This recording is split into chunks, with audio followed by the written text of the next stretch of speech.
नमस्कार बच्चों, मैं सुभाषा तिवारी आप सभी को ऑनलाइन कक्षा में स्वागत करती हूँ। बच्चों, आज मैं अभ्यास सागर पाठ 6 पढ़ाने जा रही हूँ। तो बच्चों, इसमें मुख्य रूप से भाववाचक संज्ञा हम लोग को पढ़ना है और अपठित गद्यांश। तो बच्चों, चलिए हम लोग भाववाचक संज्ञा पढ़ते हैं। बच्चों, मैं एक वीडियो संज्ञा के प्रमुख भेद का डाल दिया है और आशा करती हूँ कि आप सभी उस वीडियो को देखे ही होंगे। फिर भी मैं भाववाचक संज्ञा का यहाँ पढ़ना है। तो भाववाचक संज्ञा किसी व्यक्ति के मन, दशा, अवस्था का बोध होता है तो उसे भाववाचक संज्ञा कहता है। जो शब्द मन, दशा, अवस्था का बोध कराए या भाव का बोध कराए उसे भाववाचक संज्ञा कहते हैं। जैसे मान लीजिए, अवस्था में हुआ बाल्यावस्था, बुढ़ापा, दशा में हुआ अमीरी, गरीबी, भाव में हुआ आनंद, दुख इत्यादि। तो चलो बच्चों, प्रश्न संख्या हम लोग 1 देखते। नीचे दिए गए वाक्यों को ध्यान से पढ़िए। गांधी जी की कुटी में न मेज थी न कुर्सी। वह बोला, मैं आदमियों की सेवा, देखिए बच्चे, मोटे जो ये है सेवा करना चाहता हूँ। यहाँ पर हम लोग मनुष्य में, यहाँ पर हम लोग मोटे जो शब्द दिए हैं उसी पर ध्यान देंगे। मनुष्य में ईश्वर है या मानना, ईश्वर में विश्वास रखना है। तो बच्चों चलिए, गांधी जी की कुटी में न मेज थी न कुर्सी। गांधी जी क्या हुआ? व्यक्तिवाचक संज्ञा। गांधी जी क्या हुए? व्यक्तिवाचक संज्ञा। उसके बाद मेज और कुर्सी। मेज और कुर्सी जातिवाचक संज्ञा। मेज, कुर्सी जातिवाचक संज्ञा। उसके बाद आ रहा है मनुष्य में ईश्वर या मानना, ईश्वर में विश्वास रखना। ईश्वर भी जातिवाचक संज्ञा। बच्चों, हम लोग जानते हैं कि जातिवाचक संज्ञा जब किसी जाति या समूह का बोध होता है तो उसे जातिवाचक संज्ञा कहते हैं। छगनलाल जोशी गांधी जी के भतीजे थे। छगनलाल व्यक्तिवाचक संज्ञा। मैं इसे बहुत खुशी का दिन मानता हूँ। खुशी भाववाचक संज्ञा। वह बड़ी शक्ति के साथ छगनलाल और कस्तूरबा की आलोचना की। छगनलाल शक्ति हो गया बच्चों भाववाचक संज्ञा, और कस्तूरबा हुआ व्यक्तिवाचक संज्ञा। तो बच्चों मिला लीजिए, व्यक्तिवाचक संज्ञा में क्या क्या होगा? छगनलाल, कस्तूरबा और गांधी। जातिवाचक संज्ञा में होगा ईश्वर, मेज, कुर्सी। भाववाचक संज्ञा में होगा खुशी, सेवा, शक्ति। तो बच्चों, प्रश्न 2 में भाववाचक संज्ञा के विषय में बताया गया, जिसे मैं आप लोगों को पढ़ा दी हूँ।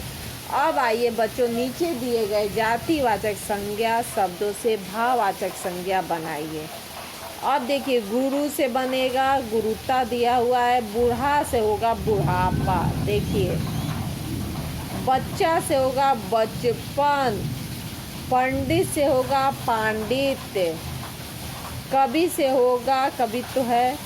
ठग से होगा ठगी।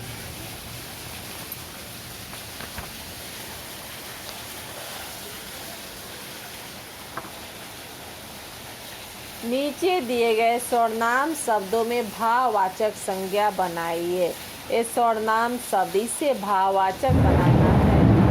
स्व से स्वतः, अपना से अपनापन, निज से निजत्व, आप से आपा, सर्व से सर्वस्व। अब बच्चों देखिए नीचे दिए गए विशेषण शब्दों से भाववाचक संज्ञा बनाइए। नम्र से नम्रता, मोटा से मोटापा, भयानक से भय, मीठा से मिठास, लाल से लालिमा, हरा से हरियाली। बच्चों अब देखिए नीचे दिए गए क्रिया शब्दों से भाववाचक संज्ञा बनाइए। गिरना से गिरावट, कमाना से कमाई, थकना से थकावट, चलना से चाल, चमकना से चमक, सजाना से सजावट। अब देखिए नीचे दिए गए अव्यय शब्दों से भाववाचक संज्ञा शब्द बनाइए। भीख से धिक्कार, निकट से निकटता, भीतर से भीतरी, नीचे से निचला, मना से मनाही, शीघ्र से शीघ्रता। नीचे दी गई भाववाचक संज्ञा जिन शब्दों से बनी शब्दों पर घेरा लगाइए। शिशु से बना है, गौरव गर्भ से बना है, बंधुत्व बंधु से बना है, दानवता दानों से बना है, पशुत्व पशु से बना है। नीचे दिए गए विकल्पों में से सही भाववाचक संज्ञा शब्द पर घेरा लगाइए। व्यक्ति से व्यक्तित्व, विद्वता से क्या होगा, देखिए विद्वता होगा, इसमें भाववाचक होगा वैधव्य, इसमें ऐश्वर्य, घ में अंग में पुरुषत्व। अब देखिए कोष्ठक में दिए गए शब्दों की भाववाचक संज्ञा से रिक्त स्थान भरिए। पक्षी ऊंची और लंबी उड़ान द्वारा आकाश की सीमा खोजना चाहते हैं। मीरा की कृष्ण के लिए भक्ति दिन रात बढ़ती गई। भक्त का भक्ति होगा। जीवन की उन्नति के लिए उत्तम भी आवश्यक है। क्या देखिए रहना सहना, इसका भाववाचक होगा रहन सहन। नरेंद्र मोदी का किसे प्रभावित नहीं करता, व्यक्ति का भाववाचक होगा व्यक्तित्व। सुदामा के देख श्री कृष्ण व्याकुल होते, दिन से दीनता। देखिए बच्चों दीनता कैसे लिखा हुआ। अब देखिए बच्चों निम्नलिखित गद्यांश को पढ़कर दिए गए प्रश्नों को उत्तर लिखिए। इसके पिछले पाठ में अपने पद्यांश पढ़ा था और इसमें गद्यांश, ये भी एक महत्वपूर्ण है, इसे पढ़ना है और उत्तर देना है। हमारे परीक्षा में इस तरह का प्रश्न आता है तो इसलिए आप लोग इसका अभ्यास करें। बच्चों इस पाठ को आप लोग पढ़ लीजिए और यहाँ प्रश्न उत्तर है। अहमद विद्यालय क्यों नहीं गया? अहमद बीमार था इसलिए वो विद्यालय नहीं गया। दूसरा देखिए अहमद के पिताजी ने उसे क्या समझाया था? अहमद के पिताजी ने उसे समझाया कि बाजार की गंदी मिठाई जिस पर मक्खियाँ बैठती है मत खाओ। गंदी मिठाई है जिस पर मक्खियाँ बैठती है मत खाओ, मत खाओ। अब देखिए अहमद अगर बीमार ना होता तो क्या करता? अपनी कक्षा की ओर से खेलता। अब देखिए स्वस्थ तथा अस्वस्थ व्यक्ति का जीवन कैसा होता है? स्वस्थ व्यक्ति के जीवन हर क्षण उल्लास से भरा रहता है तथा अस्वस्थ व्यक्ति के जीवन से में चारों ओर उदासी ही उदासी नजर आती है। बाजार की मिठाइयों को गंदा क्यों कहा गया है? बाजार की मिठाइयों को गंदा इसलिए कहा गया है क्योंकि उस पर मक्खियाँ बैठती है। अब देखिए नीचे आओ दोहराए, यानी इसको रिवीजन करना है। नीचे दिए गए शब्दों को दो दो पर्यायवाची शब्द लिखिए। दिन का आप लोग पढ़े ही होंगे, दिवस और वार, तिथि भी होता है बच्चों। उपहार का भेंट, सौगात, तोहफा भी होता है। रात का रात्रि और निशा, जमीन का भू और भूमि। अब देखिए नीचे दिए गए वाक्यों में मोटे काले शब्दों के समानार्थी शब्दों का प्रयोग करते हुए वाक्य को दोबारा लिखिए। मैं परीक्षण की प्रतीक्षा करने लगा। मैं परीक्षण का इंतजार करने लगा। दूसरा देखिए तनिक है। तनिक का दूसरा एक इसका दूसरा समानार्थी शब्द होता है थोड़ी। थोड़ी अंगड़ाई लेने की जगह नहीं थी। अब देखिए इसमें प्रवेश करते या घूमने लगता। प्रवेश का समानार्थी शब्द हुआ, इसमें घुसते ही या घूमने लगता है।